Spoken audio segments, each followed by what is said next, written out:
Apakah bersentuhan dengan suami batal setelah wudhu? Mazhab Syafi'i batal. Oh, suami istri kan mahram. Mahramnya mahram karena nikah, bukan mahram karena syahwat. Kenapa dengan ibu dengan adik nggak batal? Kamu bersahwat dengan ibu kamu. Saya nggak bersahwat nengok istri saya, Pak Ustadz. Nengok istri orang baru saya bersahwat. Bedakan mahram karena musyaharah, karena nikah, dengan mahram karena nasab. Dengan adik perempuan, dengan kakak perempuan, dengan ibu, dengan bibi, adik ibu, kakak ibu, itu mahramnya mahram muabbad sampai mati. Dengan istri ini kan karena nikah. Oleh sebab itu mazhab Syafi'i batal. Kenapa kawan saya yang dari Muhammadiyah mau berangkat kerja, dia salaman sama istrinya? Dalam hal ini Muhammadiyah pakai majelis tarjih. Majelis tarjih Muhammadiyah mentarjihkan mazhab Maliki. Kalau bersahwat batal, nggak bersahwat nggak batal. Dan cara wuduknya Muhammadiyah pakai cara Maliki, yang airnya bukan seperti cara Syafi'i. Cara Syafi'i yang dipakai NU, Perti, Al-Wasliyah, ambil air. Habis itu ambil air lagi untuk telinga. Nah itu. Kalau Maliki enggak, itu yang dipakai Muhammadiyah. Semua rambutnya basah satu kali nyambung ke telinga. Basah.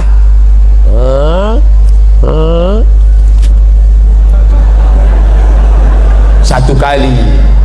Cara wuduknya cara wuduk Maliki, batalnya juga cara batal Maliki. Itu yang dipakai Muhammadiyah. Saya tetap pakai mazhab Syafi'i, tapi saya enggak menyalahkan kawan saya yang pakai mazhab Maliki. Apakah hukum menahan angin saat sholat? Hukum nahan kentutnya itu makruh, sholatnya sah. Hukum nahannya itu makruh, sholatnya tetap sah. Tapi kalau antum sopnya di belakang, ya lepaskan aja. Daripada antum tahan sampai 4 rakaat loh. Orang salam, assalamualaikum warahmatullah, assalamualaikum warahmatullah, astagfirullah, astagfirullah. Ente enggak? Alhamdulillah.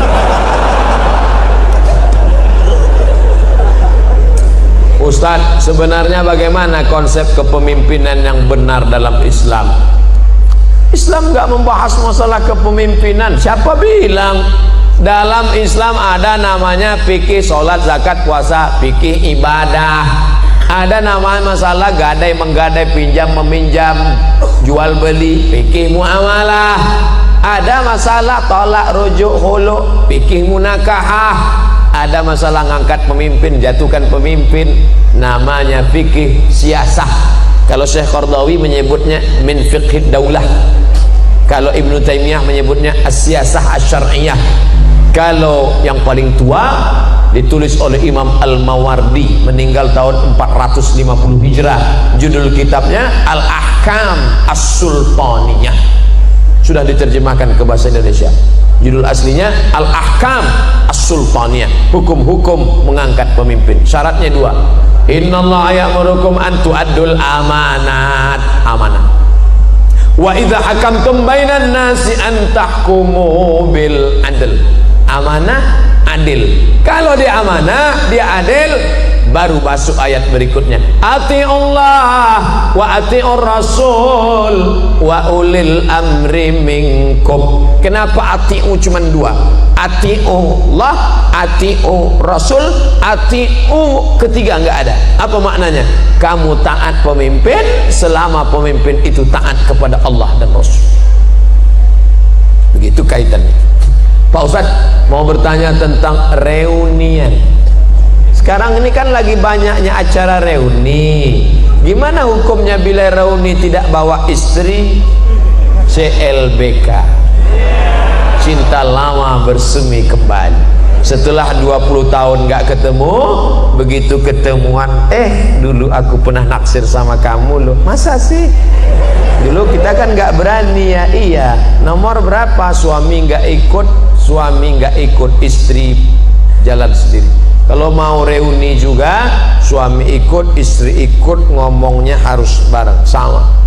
Jangan sampai. Ingat, setan tidak pernah mengajak ayo berzina, ayo berzina. Enggak. La tattabi'u khutuwatis syaitan. Jangan ikut langkah-langkah setan. Dari mana langkah setan? Nazratun, pandangan. Setelah nazratun, fabtisamun, senyum.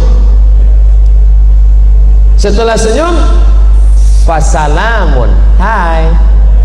Setelah salam, fakalamun. Sudah berapa anaknya? Suaminya kok enggak ikut? Setelah salam, fakalam. Setelah itu, famau'idun, janjian. Ini enggak enaknya orang ramai. Besok kira-kira bisa makan siang enggak? No free lunch, tak ada makan siang yang gratis.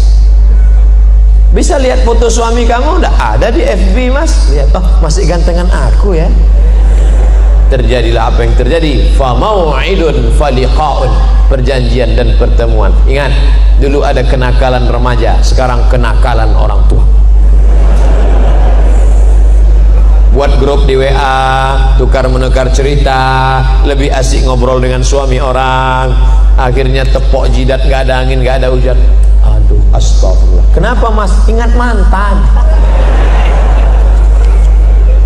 Assalamualaikum Pak Ustadz, mohon doanya Pak Ustadz, tanggal 10 Desember nanti saya ingin menikah. Alhamdulillah.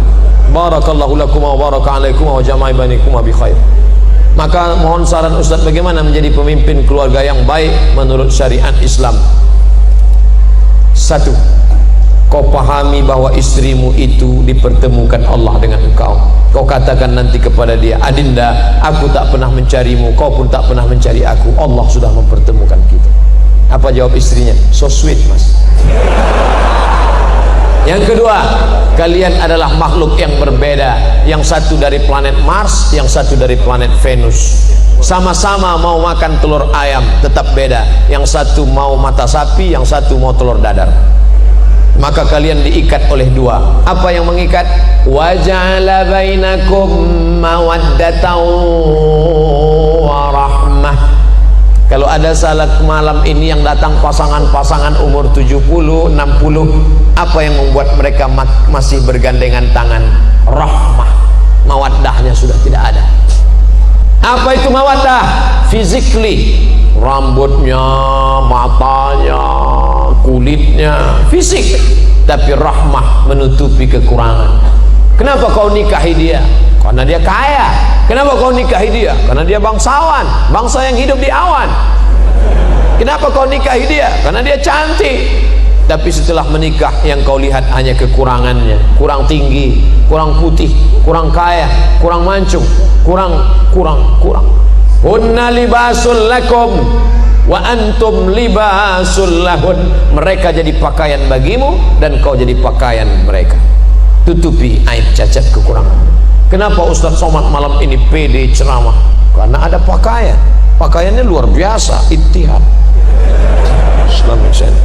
Pakai sorban, pakai page, maka pakaian. Jadilah kau pakaian. 4. Litaskunu ilaiha. Dia menenangkan hatimu, engkau menenangkan hatinya. Ingat bagaimana seorang sahabat ketika anaknya mati, meninggal dunia, dia datang pulang ke rumah, Ummu Salamah memasakkan. Setelah itu dia berikan kepada suaminya. Setelah Abu Salamah kenyang makan, barulah Ummu Salamah cerita, Mas, ada yang mau ku sampaikan. Apa ceritanya Adinda? Anak kita mati. Biarkan dia makan, dia tenang. Ini belum apa-apa. Mas, kenapa mati lampu? Gimana dia mau tenang? Litaskunu ilaiha. Yang keempat, dia menjadi tanggung jawabmu dunia akhirat. Dulu kau sendiri saja usolli sunnatat tahajud, tapi sekarang kau sudah ada gerbong satu di belakang. Siapa dia? Istrimu. Maka nanti malam, hari ini akad nikah, nanti malam usolli sunnatat tahajud raka'ataini imaman. Makmumnya siapa? Istrimu. Kau ambil air, kau bangunkan dia untuk tahajud. Bangun. Ini kalau nikahnya udah 20 tahun. Tapi bagi yang baru nikah kemarin, oh, wake up my honey, wake up my darling, menggelar sajadah di depan. Apa judul kita malam ini? Di bawah mihrab cinta. Allahu Akbar. Sampai salam nggak bunyi. Loh, Kanda, kenapa engkau tidak bersuara? Ada apa gerangan? Adinda, bersyukurlah pada Allah, kebetulan kau dapat imam silent. Ya Allah, aku bersyukur kau sudah kirim seorang imam bagiku. Masalah dia bunyi nggak masalah. Ntar lama-lama bunyi juga. Yang kelima, dia menenangkan hatimu. Yang kelima, hasil dari pernikahan kalian yang berwudu, yang soleh, lahirlah anak-anak waladun salihun, yang mendoakan sampai mati. Jadilah kau pemimpin rumah tangga. Nanti setelah menikah, ajak istrimu pengajian. Betapa indahnya kalau istri hobi ngaji, suami ngaji. Tapi kalau suami mau hobi ngaji, istri mau karaoke. Oh, Pak Ustadz, saya mau bertanya bagaimana cara mengatasi mereka yang matre. Nah, kan nih baru aja disebutlah muncul. Dek, ayo ngaji yuk. Enggak mau. Aku mau lu punya suami macam kamu, Mas. Pakai koko, pakai sarung, jadul. Ini matre. Gimana mengatasi istri yang matre, sering-sering bawa ziarah kubur? Kalau perlu 3 kali sehari, pagi ziarah, siang ziarah, malam ziarah. Ingat mati. Nada dering panggil dia tuh jangan sholatullah, salamullah, jangan lagi, jangan lagu sholawat lagi apa? Supaya dia ingat mati aja. Bagaimana cara mengatasi mertua yang matre? Oh, patut anaknya matre, mertuanya matre. Pak, Bapak, besok kita buat arisan keluarga ya Pak. Kita ada pengajian ya. Ya. Siapa ustadznya? Kita undang Ustadz Dery Sulaiman. Judulnya apa? Orang kaya mati. Ceritakan. Jangan kamu yang menasehati mertuamu. Jangan pulang dari sini, bapak mertua, ibu mertua duduk sini. Assalamualaikum warahmatullahi wabarakatuh. Kullu nafsin dha'iqatul maut. Semua yang bernyawa pasti akan mati. Enggak masuk. Lidahnya lidah orang lain, tapi pesannya lewat mulut kamu. Ustadz Dery, ya, bisa datang ke tempat kami hari Ahad nanti. Kita buat tablik akbar pengajian, bukan cuma keluarga, ramai lingkungan. Oke, judulnya mati. Oke, insyaallah kita bahas. Insyaallah setelah buat pengajian nanti, dibantu dengan doa tahajud malam, orang mertua antum berhenti matre dan dia akan manggil antum sini, rumah-rumah kos yang sana ambil untuk kamu. Tak ada gunanya. Kenapa begitu Pak? Aku sedang dililit utang sekarang.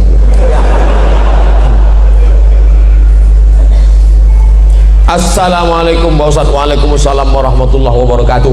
Apakah saya boleh pergi bersama teman perempuan keluarga tanpa keluar negeri? Apa boleh saya pergi bersama teman perempuan keluar negeri tanpa mahram? Tidak.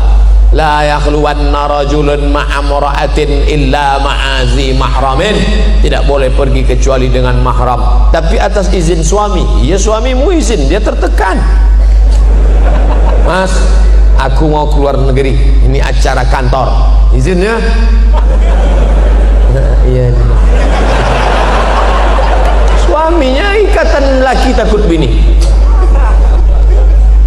Bolehkah perempuan bekerja? Kata Syekh Atiyah Saqar dalam Fatwa Al-Azhar, boleh. Syaratnya yang pertama izin suami, yang kedua tidak bercampur aduk laki-laki perempuan, tak ada khalwat, yang keempat tak meninggalkan kewajiban. Nih, berapa banyak perempuan sekarang lebih lama dengan laki orang daripada laki dia sendiri. Jam 7 berangkat dari rumah, 8, 9, 10, 11, 12 dengan laki orang, makan siang dengan laki orang juga, habis itu sekantor lagi jam 1, jam 2, jam 3, jam 4 dengan laki orang, pulang sampai rumah masih dengan laki orang juga, main WhatsApp dengan suaminya, hanya setor wajah. Ketika mau berangkat ke kantor, wajahnya cantik, mau ketemu laki orang, di rumahnya macam genderuwo. Tapi kalau perjalanan itu murni kerja, aman, ramai-ramai, jauh daripada fitnah, oke. Ustaz, bagaimana menyikapi pemimpin yang teramat zalim? Doa. Tidak ada kekuatan melebihi doa. Doa silahul mu'min. Saya selalu dalam majlis saya sampaikan doa. Nanti di akhir majlis kita doa. La tusallit alaina man la yakhafuka wa la yarhamuna. Jangan kau berikan kuasa kepada orang yang tak takut kepadamu dan tak sayang kepada kami. Fidel Castro tidak mengenal Tuhan, dia tak takut sama Tuhan, tapi dia masih sayang sama masyarakat Kolombia. Che Guevara, dia tak takut sama Tuhan, dia komunis, tapi dia masih sayang. Ini ada orang sama Tuhan tak takut, sama rakyat tak sayang, komplitlah penderitaan. Maka orang-orang seperti ini didoakan kepada Allah, la tusallit alaina man la yakhafuka wa la yarhamuna. Bagaimana menyikapi ulama-ulama yang sekuler? Ulama-ulama yang sekuler akan dilawan oleh ulama-ulama yang fid dunya hasanah wa fil akhirati hasanah. Di Indonesia, di dunia masih banyak ulama-ulama yang tidak hanya membagi Islam, hanya 3: lahir akikah, nikah walimah, mati takziah. Ekonomi tak diurus, politik tak diurus, Islam hanya sekedar pelipur lara. Islam tidak mengurus masalah dunia. Islam ini sekuler, dari sekulum. Agama hanya untuk seremonial saja. Hari raya, ketupat, maaf lahir batin, akikah, selesai. Masya Allah, sekarang lahir ulama-ulama di dunia ini tetap ada. Dunia ini kan panggung sandiwara yang isinya tak lebih daripada 5. Ada penguasa yang zalim, Fir'aun. Ada orang kaya yang zalim, Qarun. Ada orang cerdas tapi ilmunya untuk Fir'aun, Haman. Allah sandingkan 2 ini, inna Fir'auna wa Haman. Ada ulama jahat, Bal'am. Ada orang soleh tapi tertindas, Musa alaihissalam.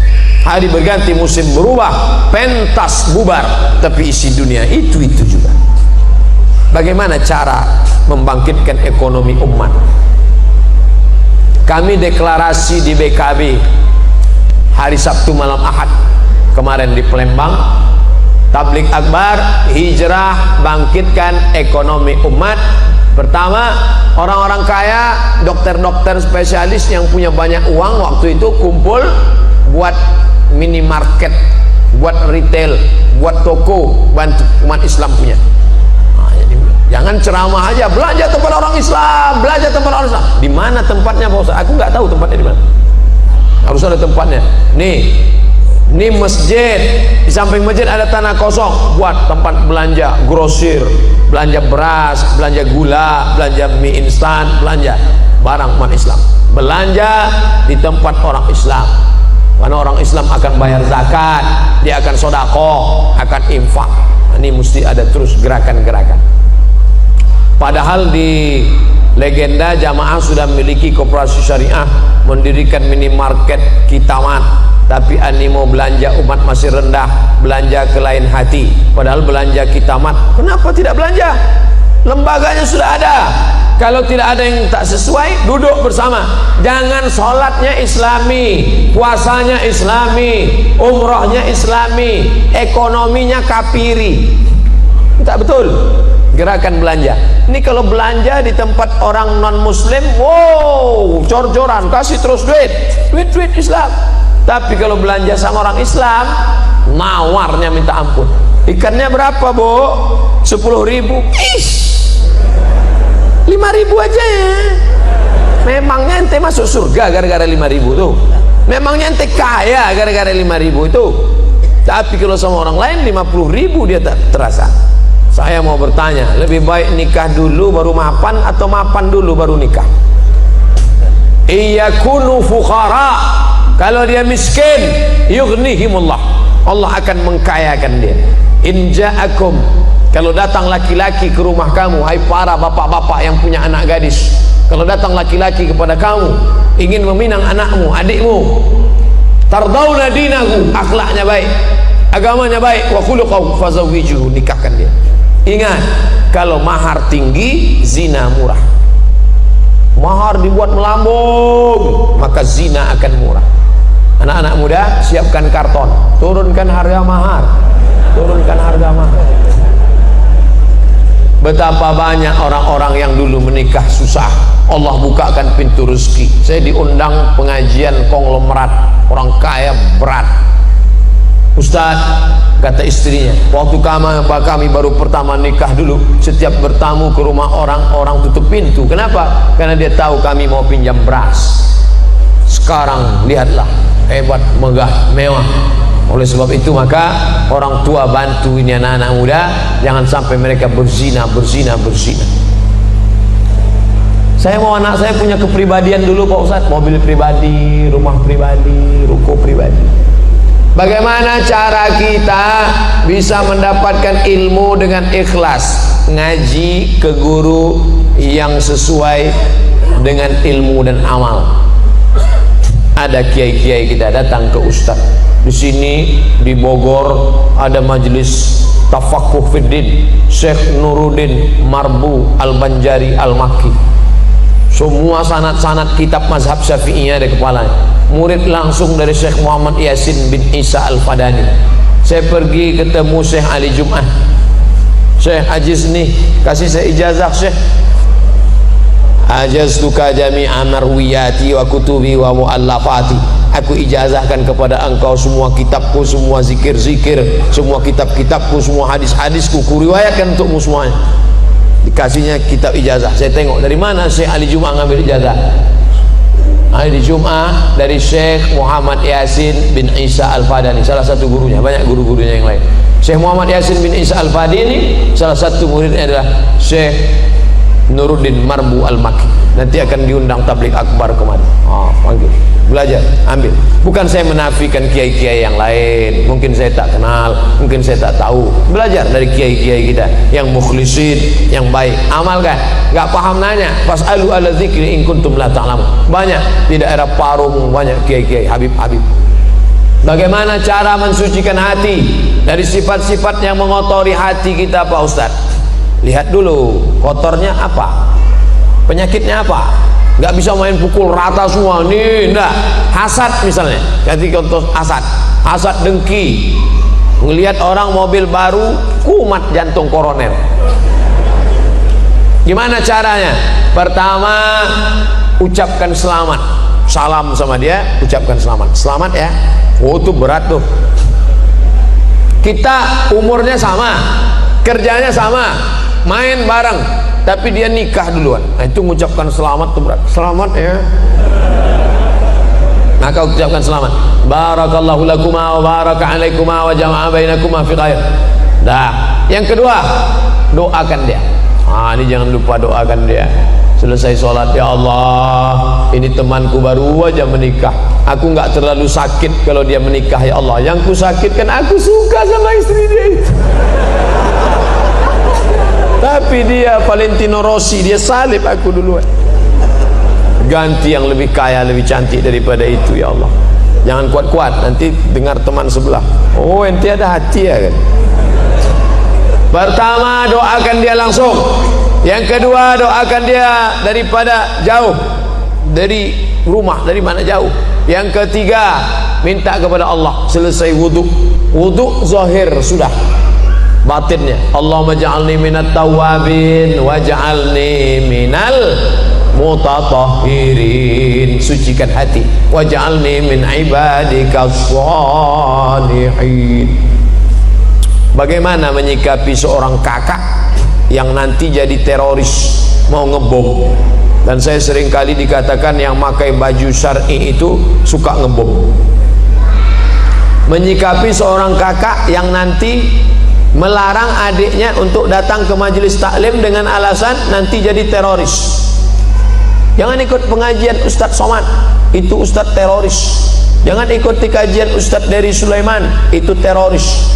Jangan ikuti kajian Ustadz Kiai Haji Dr. Khalil Nafis, itu teroris. Kamu setan. Mana yang lebih bahaya mas, setan apa teroris? Ini orang dia salah persepsi. Dari mana dia salah persepsi? Salah informasi. Kenapa dia salah informasi? Dia nggak mau tabayun. Yang teroris itu mana? Mana teroris itu? Mana teroris? Oleh sebab itu kamu hadiri pengajian. Kalau dia nggak mau ke masjid, kamu share. Dia punya nomor WhatsApp kan? Kasih video ceramah Ustaz Abdul Somad. Ini yang kamu bilang teroris, kirim sama dia sebanyak. Antum kirim 5-10 video. Nanti satu kan dia dengar, ya ini teroris nih. Ah, ini wajahnya kan wajah teroris. Menurut kamu ciri teroris itu apa mas? Teroris itu berjenggot, berbulu. Sekarang ada teroris yang nggak ada bulunya sama sekali. Asun Wiratu, teroris, the real teroris, Asun Wiratu. Yang ngomong siapa? Majalah Times Amerika. Jadi ternyata teroris ini harus didudukkan masalah. Saya pernah dengar di salah satu kajian dikatakan saat itu bahwa rahmat Allah ada 100, yang 99 diantaranya disimpan Allah, satu rahmat diturunkan Allah. Apakah itu benar? Inna lillahi tis'atan, inna lillahi mi'ata rahmah. Allah punya 100 rahmat, lalu diturunkannya satu. Yang satu rahmat itulah rebut-rebutan antara kita dengan gajah. Seandainya tidak ada rahmat pada gajah, kakinya yang besar sudah menginjak anaknya. Sudah lama gajah punah dari atas muka bumi. Seandainya rahmat tidak ada pada harimau, harimau bertaring yang lapar melihat anaknya merah, sudah dia terkam anaknya. Sudah lama harimau punah. Tapi harimau punah bukan karena induknya, tapi karena orang yang tidak ada rahmat di hatinya. Dia kuliti itu harimau. Tidak ada sampai hari ini babi memakan anaknya, walaupun babi itu brutal, haram. Tak ada. Kenapa? Ada rahmat di hati babi. Tapi ketika manusia tak ada rahmat dalam hatinya, anak kandungnya dia buang dalam kresek, dia masukkan ke botol, dia campakkan ke sungai, dia campakkan. Tak ada rahmat dalam hatinya. Makanya hadis musalsalat bil awwaliyah. Semalam saya satu majelis dengan Habib Umar, saya salaman, Ustaz hadis ni musalsalat bil awwaliyah. Setiap meriwayatkan hadis ke murid, pasti hadis ini yang diriwayatkan. Haddatsani syaikhi an syaikhi syaikhi an syaikhi muttasil bis sanadil muttasil ila sahabil jalil Abdullah bin Amr bin As anin Nabi sallallahu alaihi wasallam ar-rahimuna yarhamuhumur rahman irhamu man fil ardi yarhamukum man fis sama. Hanya yang punya kasih sayang di hatilah yang mendapatkan rahmat Allah. Kasih sayanglah kepada makhluk yang ada di bumi, maka malaikat-malaikat yang ada di langit akan sayang kepadamu. Orang yang tidak ada kasih sayang, man la yarham la yurham. Kita melihat pemabuk, pezina, pemerkosa, bukan marah, kita kasih sayang, kasihan sama dia. Ente, saya kasihan nengok ente masuk neraka jahanam, aku mau selamatkan ente.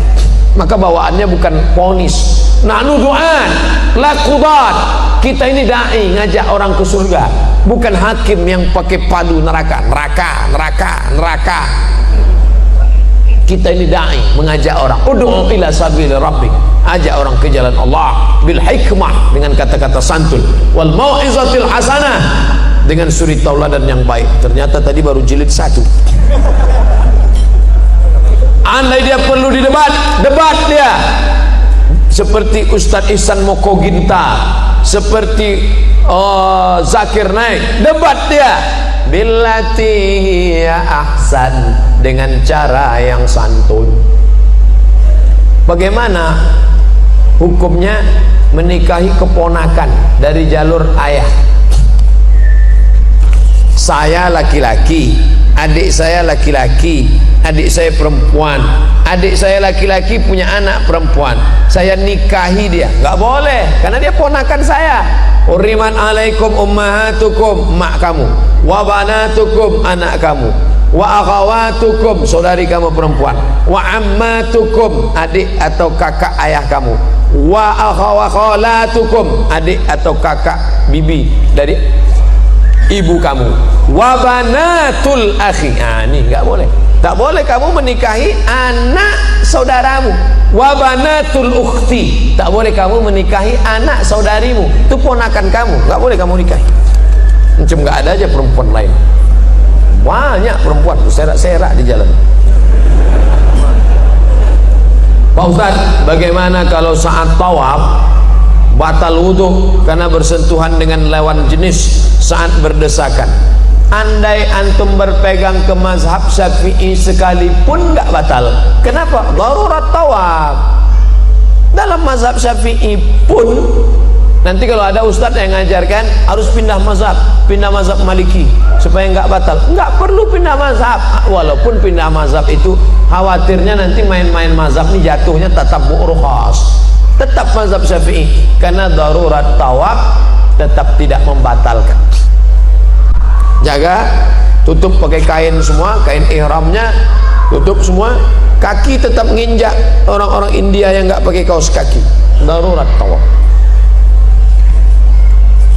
Apa hukum jadi sales mobil yang makan uang dari keuntungan menawarkan mobil secara kredit kepada konsumen? Ada pekerjaan langsung, ada pekerjaan tak langsung. La'anallahu akilar riba, yang makan riba, wa mukilahu, orang yang diberi makan atau yang mewakilkan transaksi, wa katibahu, yang jadi pegawai penulis administrasinya, wa syahidaihi, yang jadi dua saksinya, kulluhum sawa. Yang ngajak-ngajak ke riba ikut jadi riba, dia ngajak ke riba, ayo riba, ayo riba. Naha Rasulullah an samanil kalbi, Rasul melarang jual beli anjing. Wa mahril baghi, hasil prostitusi, PSK. Wa hulwanil kahin, upah dukun kena juga, termasuk majalah-majalah, koran-koran iklan dukun. Bentuknya macam ustadz casing, isinya dukun, penasehat spiritual, hantu. Solusinya apa Pak Ustaz? Apa harus kita keluar? Cari rezeki yang halal. Allahumma aghnina bihalalika an haramik, cukupkan kami dengan yang halal sehingga kami tak terjebak pada yang haram. Apakah bentuk larangan kata jangan dalam Quran memiliki arti yang sama seperti jangan kamu makan babi? Apakah sama dengan janganlah kamu bersedih? Ini dibahas dalam ilmu usul fikih. La ta'kulur riba, jangan kamu makan riba, dengan ayat la tadkhulu buyutan ghaira buyutikum hatta tasta'nisu wa tusallimu ala ahliha. Sama ndak la di sini tufidul haram dengan di sini tufidul karahah? Maka di situ dibahas dengan ilmu namanya usul fikih. An-nahyu lit tahrim atau lil karahah, al-amru lil wujub atau lin nadab.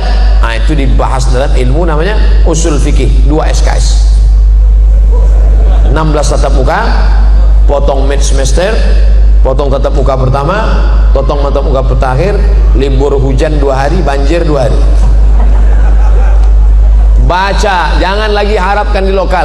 Ngaji, minta sama Kiai Haji Dr. Khalil Nafis, kami mau ngaji daurah usul fikih 3 hari, dari pagi sampai siang sampai sore, usul fikih kaji, minta ngaji sama Kiai.